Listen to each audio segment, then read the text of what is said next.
नमस्ते प्रणाम। हम मंजू वर्मा, जिला अम्बेडकर नगर टांडा से स्वागत हुआ मंजू लोकगीत 123 की चैनल पे। आप लोगन के बीच भैया विवाह गीत लेके आया है। तो जब ब्याह पड़त है तो सबसे पहले कार्ड छपाई जात है खूब बढ़िया बढ़िया। और कार्ड आपके ज़माने में भैया कार्ड बटत है और तब के ज़माने में हल्दी बटत रहा। तो देखा नाव से मनई हल्दी दे देत रहा और नाव से बताए देत रहा जा हमरे नात बात रिश्तेदारी में सबको बांट गया वा। तो नाव देखा बांटे जात हैं नाते बाते और देवी देवता बांटत हैं। चारों धाम न्योतत हैं केका केका। तो आप लोगों ने यह गीत में सुनिए और लास्ट में भैया यह गीत में कुछ अलग कहानी जोड़ी बताए। आप लोगन जरूर सुनिए, पसंद आई। अच्छा लगी वीडियो शेयर करिए, लाइक करिए, कमेंट में बताइए गीत कैसन बा। मंजू लोकगीत 123 की वीडियो का ज़्यादा से ज़्यादा शेयर करिए। सभी दर्शक का नमस्ते प्रणाम। हम नीलम धोरिया टांडा जिला अम्बेडकर नगर से। तो हमें सुने विवाह गीत। लाई ले त्यानौआ हरदी के गठिया न्योता हो जाई चारो धाम जी।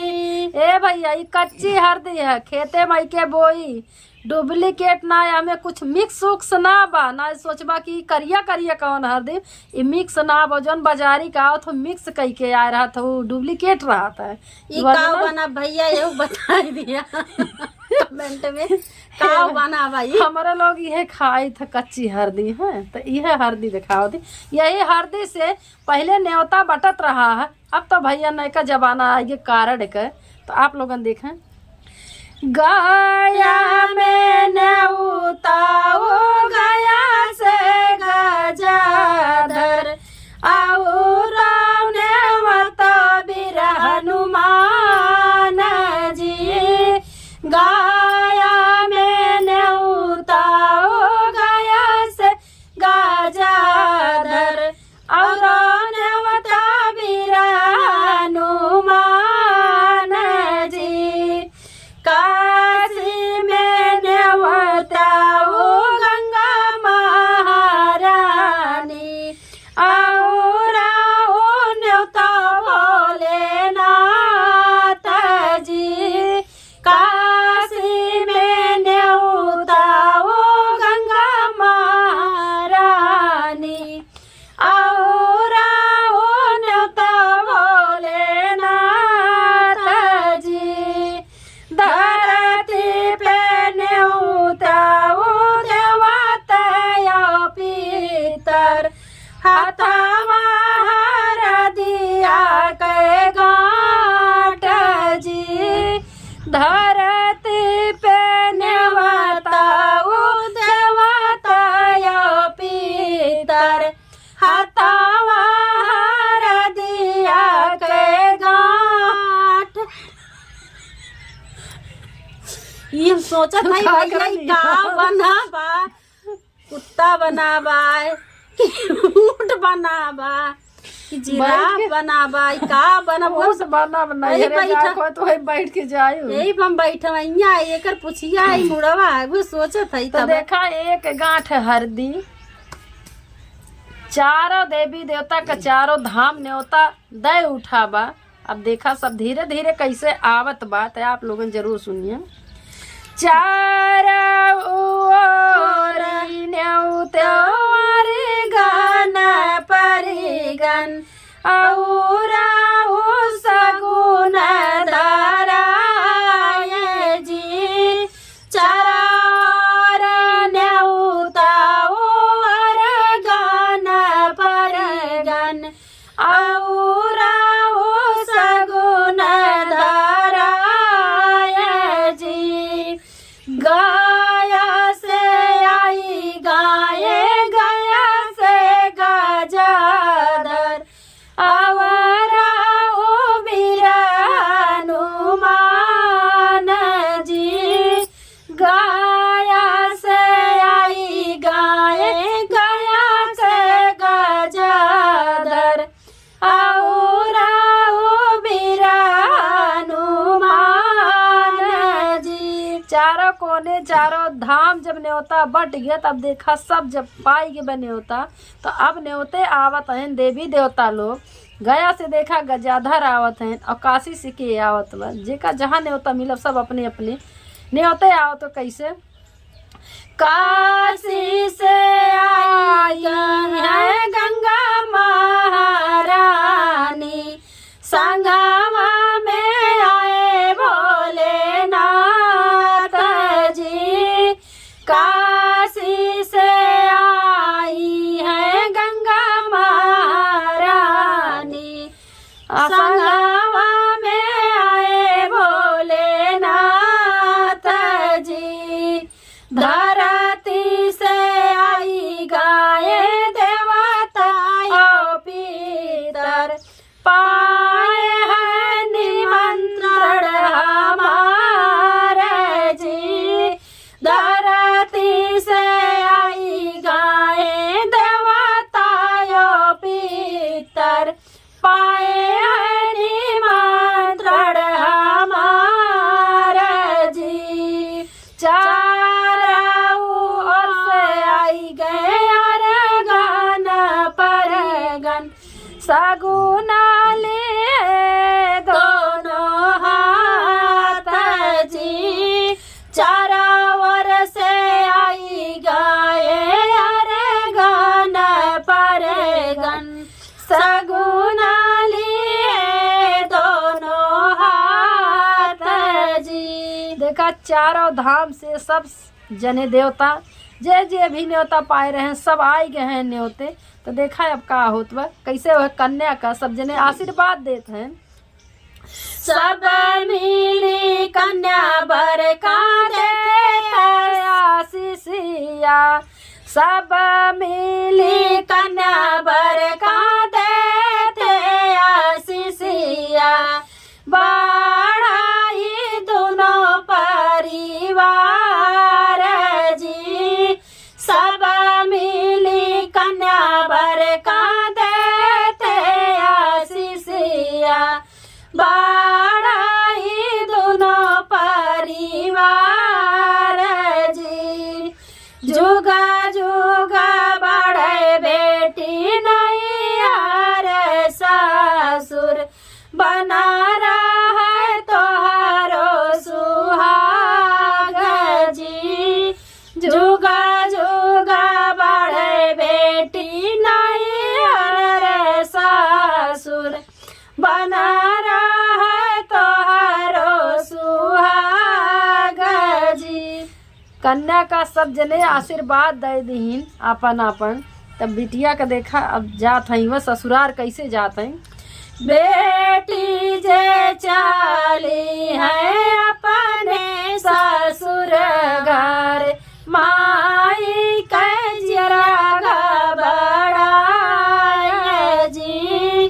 बेटी जे चाली है अपने ससुर घर, माई कजरा घबराए जी। बिटिया के विदाई हो गया, बिटिया अपने घरे जात है। माई के अंदर अंदर दिल घबरात बा एकदम। यस के होते मोरे कोखिया के जनमन, लेते बहिनिया लौटाय जी। यस के होते मोरे कोखिया के जनमल, लेते बहिनिया लौटाय जी। एतनी बचन सुने भैया कवन राम, दाई देवड़िया बेठाड़ जी।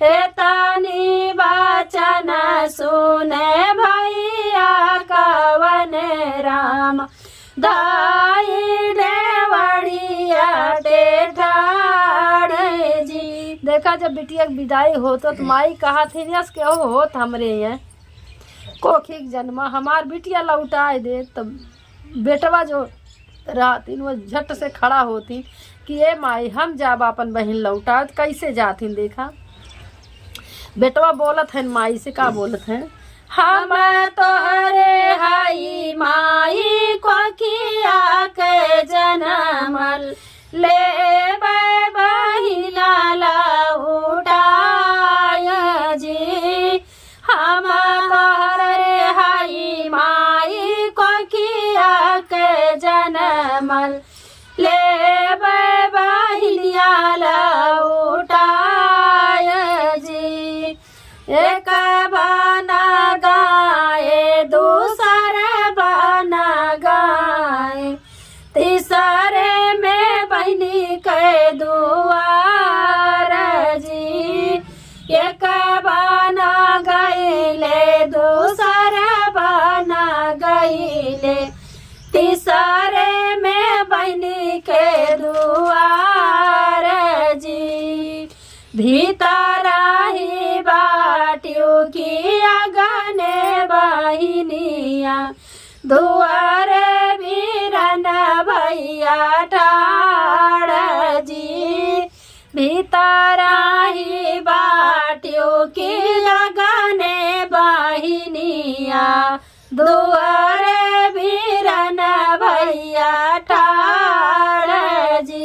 देखा बिटिया के विदाई हो के निमका तो बिटिया गई अपने घरे तो भाई पीछे पीछे जात है बहन का लौटावे भैया कहाँ जो रीत के रिवाज बा कहाँ केहू के तोरे से खत्म होई तो बिटिया के कहाँ वे लौटाए पाई अब तो दूसरे के धन हो गई तो कैसे इतनी बचन जब सुनबा नोइया आई के दुआरवा पे ठाड़ जी इतनी बचन जब सुनबा नोइया आई के दुआरवा पे ठाड़ जी भैया जाग बहन के दुआरे पहुंचा थी न बहनी के बोलावत बहनी दुआरे हो भीतर हो अगनम हो कहा हो तोहार भैया यहाँ है तो बहनोई जब सुनत थी तो झट से आई के दुआरे खड़ा होती तो का होता कवन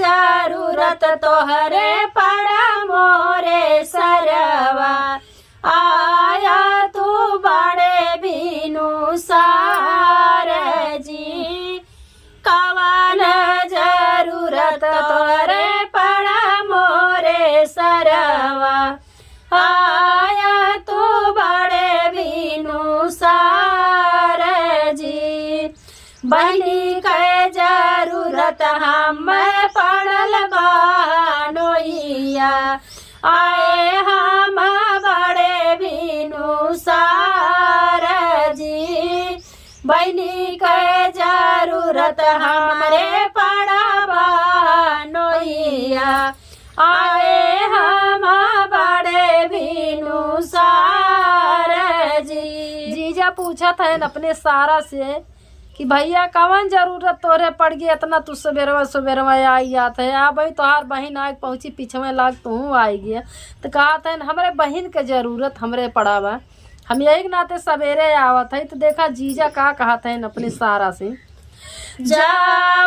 जावटी घरे जावा मोरे सरवा बहिनी में जोरना तोहार जी जावटी घरे जावा मोरे सरवा बहिनी में जोरना तोहार जी बगल खिड़किया के ठाड़ी बहिनिया नैना से ढूरे लगे आंसू जी बगल खिड़किया के ठाड़ी बहिनिया नैना से ढूरे लगे आंसू जी। जीजा कहते कि ए भैया अब तू लौट के जाए अपने घरे तोहारे बहन में तोहार जोर ना बा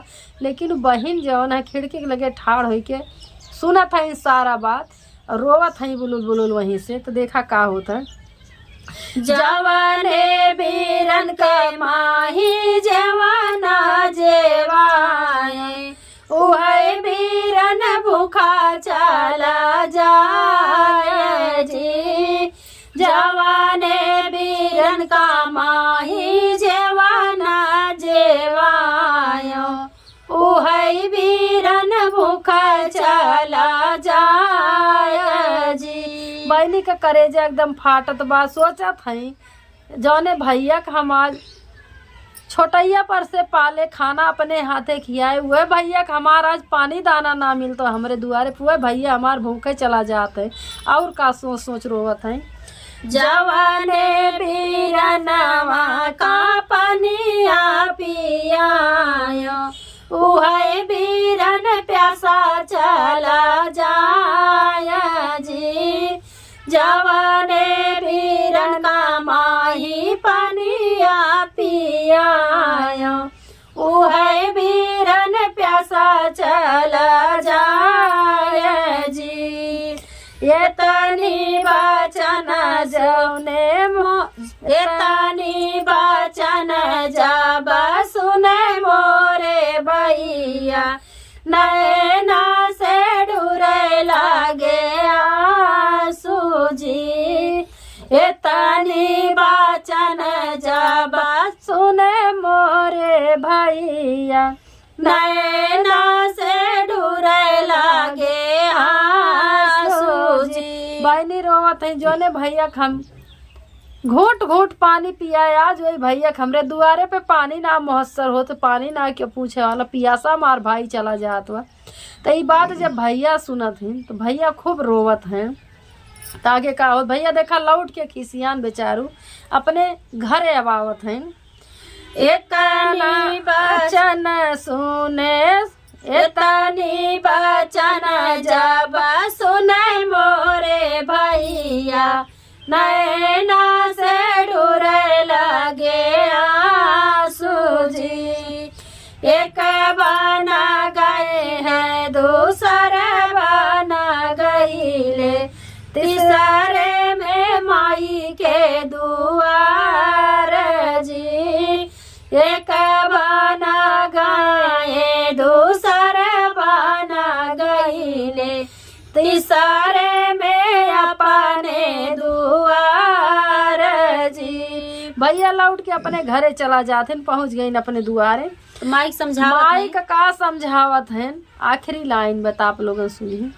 बजरा के छतिया करा मोरी मैया, बहिनी में जोरे ना मार जी। बजरा के छतिया कराहू मोरी मैया, बहिनी में जोरे ना मार जी। कहते ने माई अब बज्जर कई करेजा कहला, बहिनी में हमार तोहार जोर ना बा। अब दूसरे को हो गए, दूसरे अधीने हो गए, हमार तोहार कुछ ना आवे। अब धन्यवाद।